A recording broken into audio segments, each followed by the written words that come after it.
আয় বঙ্গবন্ধুর ভাস্কর্যে হাত দে, সাধারণ মানুষ হিসেবে একটু লড়াই করে দেখি কতটুকু মায়ের বুকে দুধ খাইছো তোমরা। তুই তোর খালেদা জিয়া, তোর জামাত, তোর হেফাজত সব নিয়ে আমরা খেলবো। 24 তারিখের পর খেলা হবে। 22 বছর ধরে তাহাজ্জুদ ছাড়ি নাই, ডেলি 70-80 রাকাত নফল নামাজ বেশি পড়ি আল্লাহর রহমতে।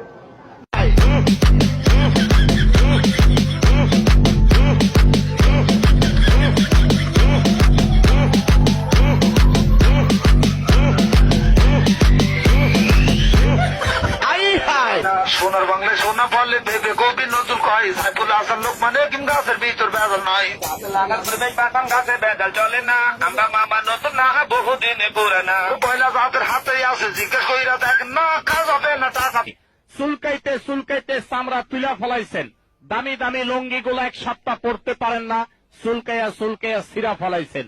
নতুন নতুন প্যান্ট গুলার পকেট নাই, চুলকাইতে চুলকাইতে সিরা গেছে। আমার কোনো মাস্তান দরকার নাই, লাঠির দরকার নেই, বন্দুকের দরকার নাই, কারণ আমি নিজেই জানি আমার চেয়ে বড় মাস্তান কেউ নাই।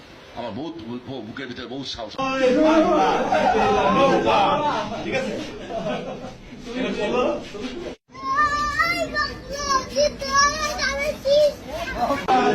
প্রিয় নারায়ণগঞ্জবাসী, আসসালামু আলাইকুম রহমতুল্লাহ বারকাতুহু।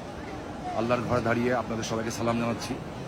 সকল মুসলিম মুমিনাতের জন্য দোয়া করেছি, আপনারা দোয়া করবেন যাতে আমার হজ কবুল হয়। এই কাবা প্রিয় ভাইরা, আসসালামু আলাইকুম।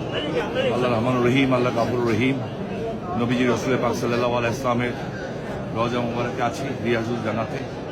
সারা পৃথিবীর মুসলমানদের জন্য, মুসলিম মুমিনাতের জন্য দোয়া করেছি। আমি একটা মানুষ, ফেরেশতা শয়তানের ভুল হয় না।